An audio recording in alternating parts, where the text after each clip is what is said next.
máximo llega a 37 unidades, se mete en zona de clasificación a la Sudamericana y para la U todo, absolutamente todo es tristeza. Una dirigencia que no existe, que no tiene liderazgo, que es inoperante, que es cobarde, porque además le endosa toda la responsabilidad a técnicos inexpertos, que deja solo a los jugadores. Cóctel perfecto para que una de las instituciones más populares y más importantes del país tenga este presente realmente desolador.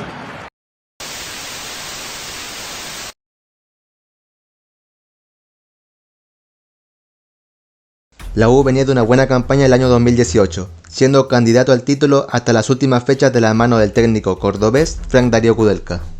La U empezaría a planificar la siguiente temporada, con el objetivo de dar una buena participación en la Copa Libertadores y obviamente ser campeón del medio local.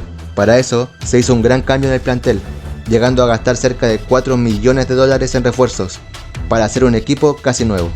Pero es ahí donde empezarían los problemas, debido a que la dirigencia, comandada por el presidente Carlos Heller y el gerente deportivo Sabino Aguad, no traía a los jugadores que pedía el director técnico, y empezaron a hacer un poco lo que ellos querían en el equipo.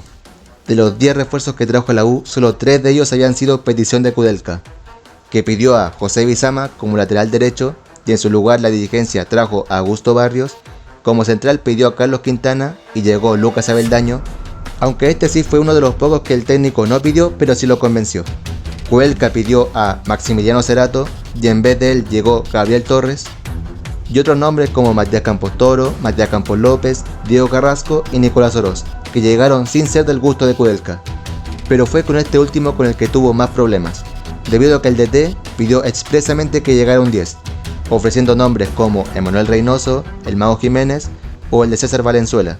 De todos ellos no llegó ninguno, y en su lugar la dirigencia trajo a Nicolás Oroz, y prácticamente le dijeron que tenía que conformarse con lo que tenía. El año de conjunto universitario empezó con la tarea de clasificarse en la fase de grupos de la Copa Libertadores. Recordemos que esta clasificación era la base del proyecto para la temporada de la dirigencia, y es que después de pobres actuaciones, sorpresivamente la Universidad de Chile sería eliminada de la fase previa de la Copa, ante el modesto Melgar de Perú, dejando tambaleando el puesto de Frank Darío Kudelka como director técnico del conjunto universitario.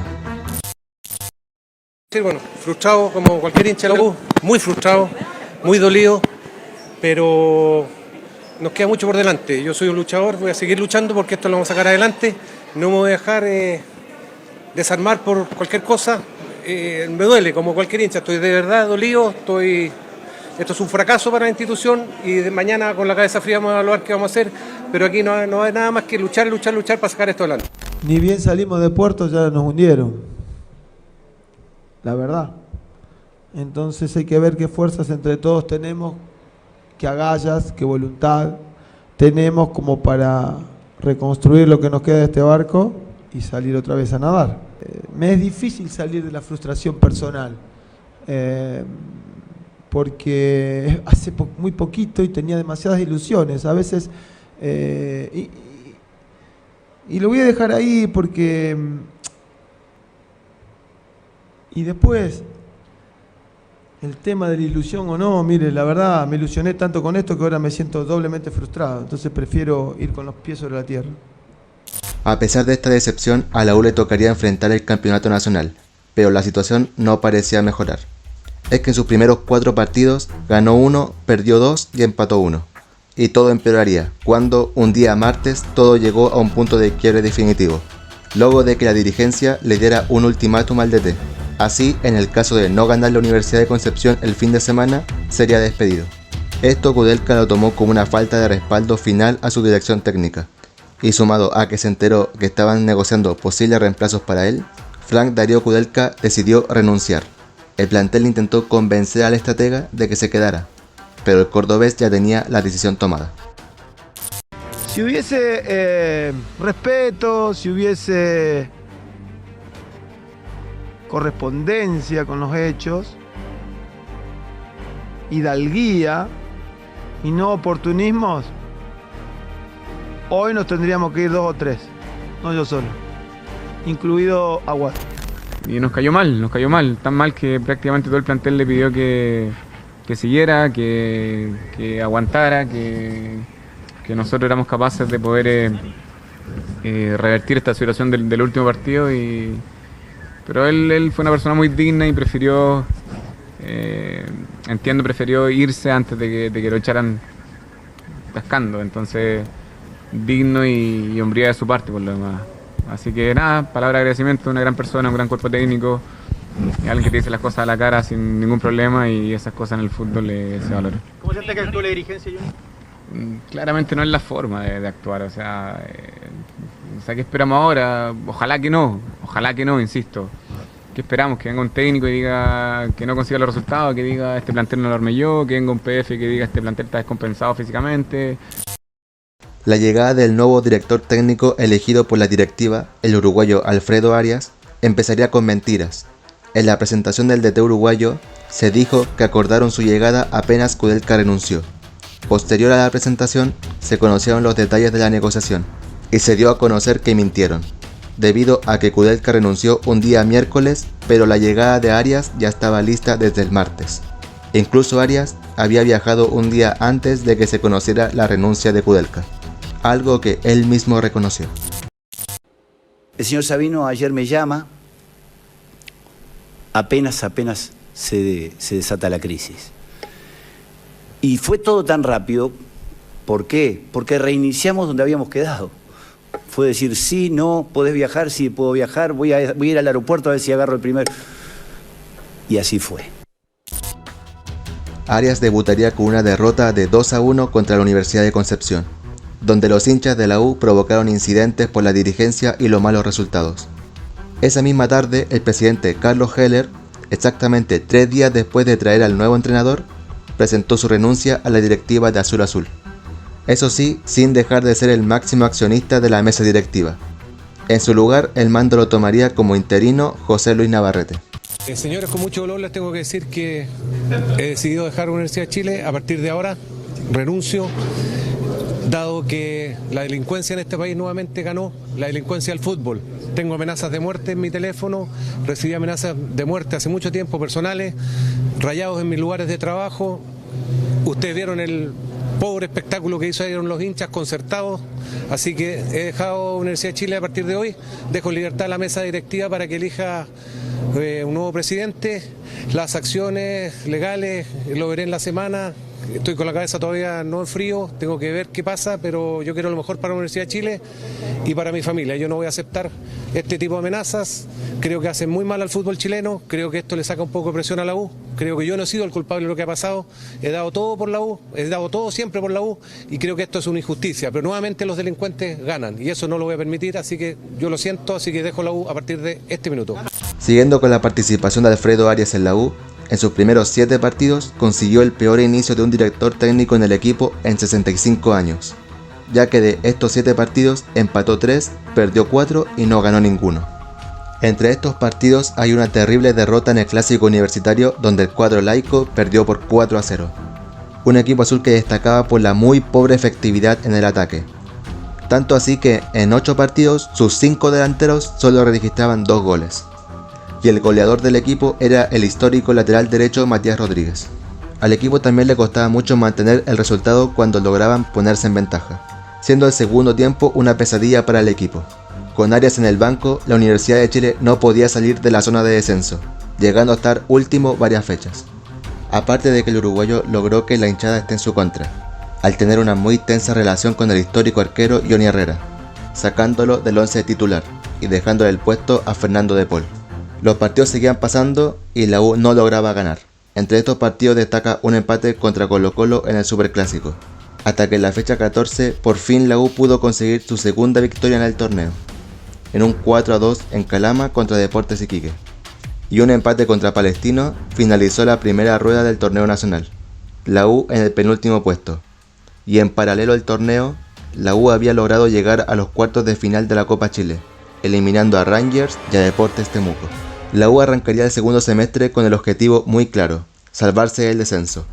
Hubieron algunas bajas en el plantel y nuevos refuerzos, uno en cada línea. Por la falta de gol llegó Marcos Riquelme, en la defensa un referente como Osvaldo González, y en la creación de juego una apuesta como lo era el joven charrúa Leonardo el Morterito Fernández. Antes de la primera fecha de la segunda rueda contra Audax Italiano, Alfredo Arias recibió el ultimátum. de que si no le ganaba a Audax sería despedido. El partido terminaría en empate, siendo así el último partido del estratega uruguayo, que dejaría el cargo con una sola victoria en 12 partidos y un pobre 27% de rendimiento, dejando al equipo en la antepenúltima posición. Sin duda uno de los peores entrenadores que pasó por el romántico viajero. ¿Cuál fue el entrenador más chanta que tuviste en tu carrera? Va a tener que contestar, ¿ah? Seguro que tenés que tener La quiere contestar. Arias. Arias. Era el único entrenador que se automaldecía y decía que era un perdedor y que él dirigía, que lo perdonaran porque era un perdedor y dirigía a la U. El interino Hernán Caputo asumiría en el primer equipo, justo antes de un partido muy importante para la permanencia. Deportes Antofagasta sería el rival directo que visita a la U en el Estadio Nacional, en un partido donde los dos estaban obligados a ganar. Luego de un partido infartante, la U lograría superar a los Pumas, pero aún faltaba toda la segunda rueda. Seguían pasando los partidos y a la U todavía le pesaba su muy poca efectividad en el ataque. Entre estos partidos dio lugar el clásico universitario, que con una gran actuación del cuadro azul logró sacarle un empate con gusto a poco al líder del torneo. Pero a pesar de la esperanza azul, la U no lograba concretar victorias. En los próximos 3 partidos empataría 2 y perdería 1, volviendo así a la zona de descenso. Y así llegaría la U a la fecha 23, donde tendría que enfrentar a su archirrival Colo-Colo, que ocupaba el segundo lugar de la tabla. Obviamente, ante el contexto que tenían, y que es un clásico, la U estaba obligada a ganar. En un recordado partido, el cuadro azul no pudo ante su archirrival, y seguiría en el penúltimo puesto de la tabla, y así llegaría a la importante fecha 24. Pero antes de esa importante fecha, la U tenía la importante tarea de dar vuelta a la llave de los cuartos de final de la Copa Chile ante Cobresal. En la ida, el equipo nortino se hizo con la victoria con un contundente 3-1. Debido a la recompensa económica que daba el avanzar de fase, para la U era importante darlo vuelta, ya que en la era de Carlos Heller como presidente de Azul Azul dejó deudas muy grandes para el club, tanto así que ante los ajustes económicos, la Universidad de Chile le informó a sus jugadores que no les darán más champú y que cada uno tendría que llevar el suyo. Esta noticia dio mucha repercusión en el mundo y al día siguiente una empresa apareció en las puertas del CDA con todo un cargamento de champú. Consultados los funcionarios que llevaban el envío, se limitaron a indicar que solo les pidieron el transporte desde la empresa, por lo que se desconoce si esto es una acción de ballerina o una broma de algún usuario. Ante la duda, el envío fue rechazado por el club. En una agónica llave, la U logró dar vuelta a los cuartos de final y logró clasificarse a las semifinales. Llegaría así a la fecha 24 del torneo nacional, y el partido era más importante que nunca. Pasa que horas antes de que se juegue esta final para el cuadro azul, la Universidad de Concepción le ganaría 2-1 a O'Higgins. Con ese resultado, la U empezaría su partido en la última posición de la tabla, en un hermoso estadio completamente lleno, tanto así que este partido fue el que tuvo más espectadores en todo el año del fútbol chileno. La U recibiría a Deportes Iquique. Nuevamente, no le sirvió otra cosa que la victoria. En un vibrante partido, la U lograría conseguir su importantísima victoria ante Deportes Iquique, saliendo así momentáneamente de la zona de descenso. Pero aún le quedaban 6 finales, aunque estos partidos nunca se jugarían. Debido al complejo contexto que atravesaba el país, el torneo fue suspendido forzadamente. Intentaron retomarlo, pero manifestantes lo impedían. Literalmente no se podía jugar. Así la NFP tomó la decisión de que no habrá descensos, y el siguiente año se jugará con una tabla de promedios entre la temporada 2020 y 2019. Así la Universidad de Chile se salvaría momentáneamente del descenso, aunque estaban obligados a tener un buen 2020 para salvarse de la tabla de promedios.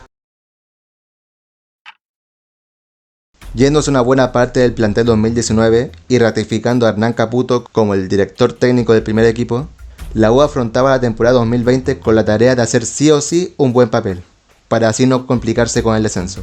Trajeron refuerzos, aunque a diferencia del año pasado, esta vez el plantel sería bastante más limitado, llegando jugadores como Walter Montillo, Pablo Aranguis, Luis Casanova y Joaquín Larribey como apuesta goleadora.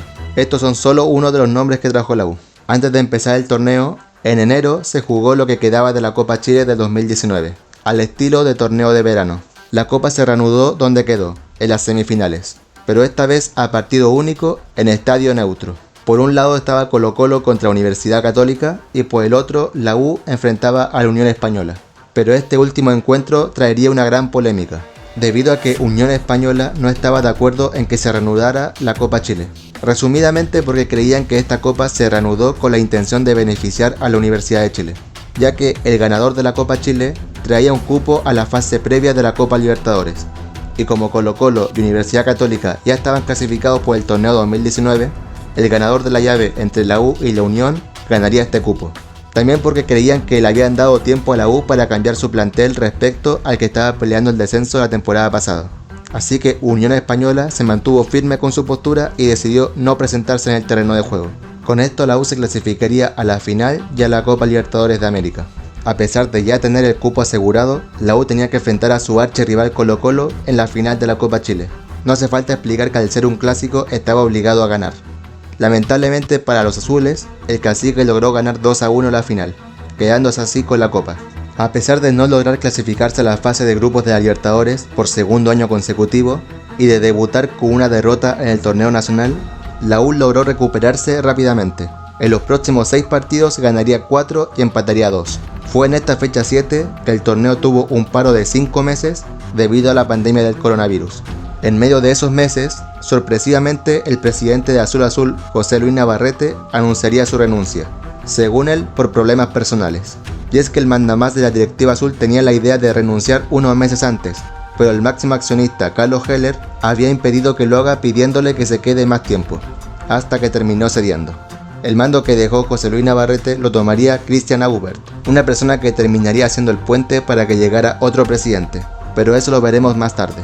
El torneo nacional volvió 3 meses después de este último movimiento y la U seguiría sólida sin conocer la derrota, llegando a ser considerada candidato al título, pero lo esperaría un duro final de semestre, ya que de estos últimos 6 partidos perdió 4, solo ganó 1. Derrotas seguidas contra los líderes del torneo, entre ellos la derrota por goleada en el clásico universitario, y otro duro golpe contra un rival directo en la tabla de promedios como lo era Universidad de Concepción, llevando a esta nueva dirigencia, en una votación dividida, a despedir al director técnico Hernán Caputo. El estratega se iría de la banca azul dejando a la U en el 6º puesto de la tabla, aunque todavía cerca de la zona de descenso en la tabla ponderada. Un par de partidos de interinato hasta que llegaría el elegido de la dirigencia para ser el nuevo entrenador. Se trataba del venezolano Rafael Dudamel, que venía de un polémico paso por Atlético Mineiro, club en el que solo estuvo un mes y medio, pero también con una asombrosa actuación en el Mundial Sub-20, dejando a la Vinotinto subcampeona del mundo. El paso de Dudamel al mando de la U por el resto de 2020 estaría marcada por una polémica con un referente del club, y es que Walter Montillo no era del agrado del DT. Su compleja relación con Dudamel y la lentitud de la dirigencia para analizar su renovación terminaría con Montillo anunciando su retiro anticipado del profesionalismo. A pesar de que luego de esto la dirigencia reaccionó y le mandó ofertas, la ardilla ya tenía la decisión tomada. El entrenador obviamente no quería que siga, o no le gusta ese tipo de jugadores, o no le gustan los jugadores de mayor edad, porque si no hubiese hecho un poquito más. Eso está claro. A mí me tocó ser suplente, me tocó escuchar un montón de cosas y me las banqué hasta hoy porque no era el momento para hablar en la prensa. Yo después de que dije que me iba a retirar, no hablé más, porque creo que no era el momento. Pero sí me banqué un montón de cosas, de que mi GPS no daba para jugar los 90, de que por ahí yo ponía caras y que estaba displicente a la hora de entrenar. Me tocó entrenar con un tercer equipo, siendo por ahí, hasta la llegada del entrenador, uno de los mejores del torneo. Entonces, he soportado muchas cosas. Llega un momento que uno se cansa, yo me canso. Yo te digo la verdad, porque te digo, ¿por qué? Si al final, en los últimos partidos, tuvimos que jugar todos los más grandes para poder sacar esto adelante. Y si vos me hablás de los 52 puntos, yo jugué 48, porque estuve 2, 3 partidos fuera nada más. Entonces, tan mal no estaba lo que estaba haciendo. La era de Dudamel se destacaba por su irregularidad, aunque hacía la tarea sacando varios puntos.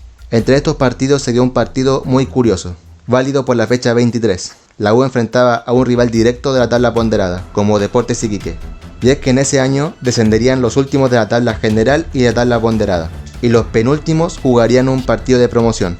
Lo que pasaba era que Iquique estaba peligrando en ambas tablas, y en caso de que quedara último en las 2 tablas, descendería por la tabla general y la ponderada se movería. Así que a la U le convenía ganar y perder. Ganar para alejarse o perder para salvar a Iquique de la tabla general y que descendiera por la ponderada.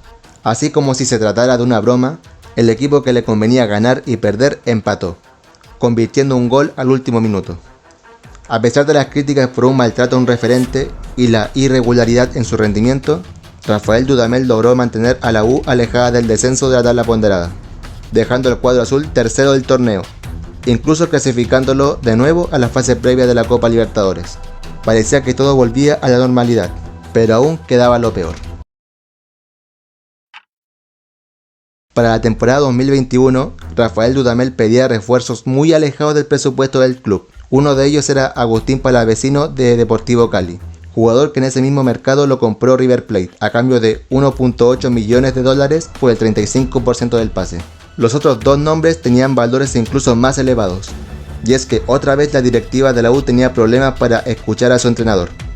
Casos como que el estratega pidió que llegara el Mago Jiménez y en su lugar llegó Marcelo Cañete, llevando a Dudamel a quejarse públicamente de su poca participación en los fichajes que llevaba a cabo el club, pidiendo públicamente que trajeran un lateral izquierdo, fichaje que al final nunca llegó, y es que el director técnico prácticamente no alcanzó a pedir expresamente a ningún jugador, pues ya era un trabajo que habían avanzado la secretaria técnica del club con la comisión de fútbol de Azul Azul. Lo he manifestado a las personas que corresponden, a los directores. No estoy conforme hoy todavía con el plantel. Creo que nos está faltando profundidad en algunos puestos y especialmente en el del lateral izquierdo. Es una conversación permanente que he tenido con el directorio en pleno, porque nunca me había tocado vivir un escenario similar. Hay una directoría deportiva que está integrada no solamente por una persona, sino por dos, que son los que se encargan de presentarle al directorio determinados nombres, opciones en cada una de las posiciones, pero en muy poca y no con el respeto y el espacio suficiente se venía tomando en cuenta la voz del entrenador. En la Copa Libertadores por tercera vez consecutiva quedaría eliminado en la fase previa, esta vez contra San Lorenzo, ya que después de un empate en Santiago, la U tuvo varios casos positivos de COVID-19, y no les quedó de otra que jugar la vuelta en el estadio del Ciclón con un equipo casi repleto de juveniles, y lógicamente terminarían perdiendo, esta vez por 2-0. Y antes de que empezara el torneo nacional, Carlos Heller dejaría de ser el máximo accionista de Azul Azul, ya que el presidente de turno, Christian Aubert, lo habría convencido de vender sus acciones, que eran aproximadamente un 63% de Azul Azul. Estas acciones fueron compradas por el fondo de inversión privado Tactical Sports, organizado por el grupo Sartor. Todo esto liderado por el ingeniero Michael Clark. Después de todo este movimiento, el presidente Christian Aubert le dejaría su puesto al mismo Michael Clark y pasaría a tener una dirección ejecutiva una vez que asumió, cumpliendo así su papel en esta jugada. Volviendo a lo futbolístico, la U de Dudamel seguía siendo muy irregular, perdiendo muchas chances de ponerse en la parte alta de la tabla. Fue en la 10ª fecha que la directiva se cansó de los empates de Dudamel, y es que de los 26 partidos que dirigió el estratega, empató 12, dejando al club en la 12ª posición, asumiendo como interino Esteban El Huevo Valencia, entrenador que terminaría ratificando la dirigencia luego de dar vuelta a la cara de la U, ya que en sus primeros 10 partidos ganó 5 y empató 3, llevando la U nuevamente a la parte alta de la tabla, hasta que empezó la debacle total, y es que en la fecha 22 dio lugar el Superclásico, Colo-Colo en la primera posición y la U en la quinta. A pesar de que ambos contaban con un buen presente, el partido fue una total pesadilla para el cuadro azul, y es que a los 10 minutos del partido, el Cacique ya lo ganaba 2-0. El partido terminó con un mentiroso 3-1, con la U mostrando una vergonzosa presentación. Desde ese partido todo fue cuesta abajo en la U, y es que el bullanguero no ganó más. En los siguientes 7 partidos perdió 6 y no ganó ninguno, incluyendo duras derrotas contra los colistas del torneo, hasta que en la fecha 29, luego de perder nuevamente contra Curicó Unido, la hinchada perdió totalmente la paciencia. Una vez finalizado el partido, saltaron a la cancha a encarar a los jugadores por los malos resultados. Esto tendría duras consecuencias para la U, que tendría que terminar el torneo sin público de local. Esa misma tarde, el director técnico Esteban Valencia renunciaría a la banca azul, dejando al club en la 12ª posición, a falta de solo 5 partidos. En la banca de la U pasaría algo insólito, y el que asumiría como entrenador el interino Cristian El Relojito Romero, o sea, el interino del interino. A pesar de la muy mala racha de partidos, la dirigencia se negó a buscar un nuevo director técnico. Esto debido a que solo faltaban 5 fechas, y solo tenían que ganar un partido para salvarse del descenso. O sea, la dirigencia veía muy alejada la opción de descender. A pesar del cambio de entrenador, la U no dejaba de perder puntos, y en 4 de los 5 partidos que le quedaban a la U, perdió 2 y empató 2. Así llegaba la última fecha, con 12 partidos sin ganar, a solo 3 partidos de igualar la peor racha en la historia del club, y la peor en 77 años.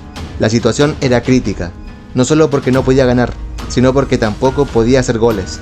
Llegó a completar 484 minutos sin hacer un gol, la tercer peor racha goleadora de la historia del club. Desde el Superclásico, en 11 partidos solo convirtió 4 goles, y 2 de ellos fueron al partido siguiente con Antofagasta. La U pasó de la 5ª posición a la 15ª en zona de promoción. Así estaba la U antes de enfrentar a Unión La Calera en el último partido. Recordemos, a puertas cerradas. En la fecha 34, para definir el descenso, jugaban Huachipato contra Melipilla, Audax contra Curicó y la U contra La Calera. Los 3 partidos en simultáneo. La situación para la U era la siguiente: si ganaba, se salvaba de todo. Si empataba, dependía de que Huachipato no golea a Melipilla y que Curicó pierda por 2 goles de diferencia para salvarse. Y en caso de perder, tendría que esperar a que Huachipato no le gane a Melipilla para por lo menos jugar la promoción. El partido empezó y fue muy parejo, con ocasiones para ambos lados. Cuando se fueron al entretiempo con un empate sin goles, la situación para la U solo empeoraba, debido a que ninguno de los resultados en los demás partidos lo beneficiaban. Huachipato le ganaba 2-0 a Melipilla y Curicó le ganaba 1-0 a Audax. Así que la situación cambiaba. Si la U gana, se salva de todo. Si empata, va a promoción. Y si pierde, desciende directamente. Al tanto de la situación, la U salta al campo de juego para jugar el segundo tiempo del partido. Apenas pasaron 2 minutos y el cuadro cementero abriría el marcador. La situación no podía ser peor. A falta de todo el segundo tiempo, la U estaba descendiendo directamente. El Relojito Romero ponía más variantes en el ataque, pero la U seguía sin efectividad en el área. Solo necesitaban un gol para esquivar el descenso directo, hasta que en el minuto 75, a falta de 15 minutos por jugarse, Unión La Calera de la mano del Sacha Sáez extiende el marcador, poniéndose 2 goles arriba. La tristeza y la desolación en el estadio sin público se sintió en todo el recinto. Incluso la última instrucción del entrenador de la U fue: terminemos con la frente en alto. El cuadro azul, a pesar de todo, no dejó de buscar el descuento, hasta que en el minuto 84 Ramón Arias logró el primero de la U, contagiando a sus compañeros de que todavía no estaba todo perdido, ya que todavía le faltaba solo un gol para por lo menos jugar la promoción. El cuadro azul, con más corazón que fútbol, seguía desperdiciando ocasiones, pero no se daba por vencido, hasta que en los minutos de descuento ocurrió el milagro. Aquí está el Sacha Sáez, la lleva al rincón, a la ratonera. Saca primero la Universidad de Chile. Bien por Junior. Limpia la jugada para que corra Galán. Y abajo iba Yerko, ya a nivel no puede. Por allá que corre la U. Galani. Metiendo primera y segunda. Viene nomás Galani. A ver qué hace. Viene la U. Viene la U. Viene la U. Aquí está Galani, el centro. Queda un hombre por el segundo palo. ¡Está!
Ramón Arias, Cachino, la U2, Calera 2, la U La U lo empató. Y se viene Galani. Ahí está.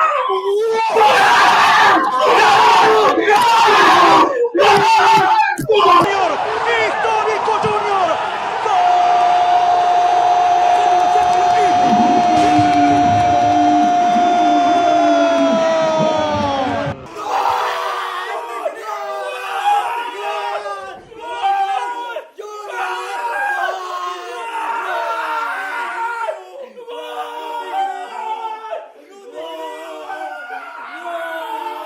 ¡Vamos, Junior, weón!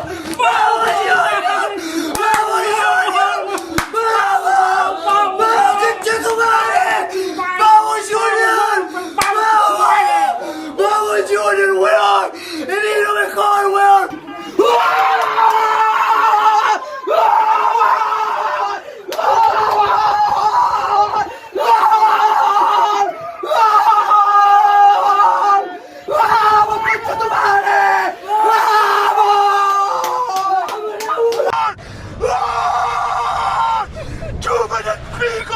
¡Zorra y la concha tu madre!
hinchas azules en todo Chile y el mundo. Y Junior Fernández se llena de gloria.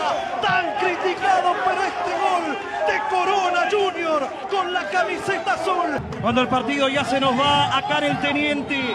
Tarde de emociones. Ganó la U. Ganó la U. De forma realmente histórica, la U dio vuelta al partido salvándose de todo. En las otras canchas, e incluso sus propios hinchas no podían creer lo que acababa de pasar. La emoción fue total, un desahogo de no solo un partido, sino de años enteros peleando el descenso. Parecían por fin haber terminado.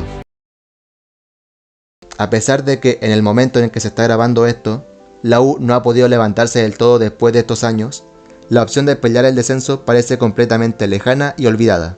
Veremos cómo hará la U para volver a aquellos años hermosos para los hinchas.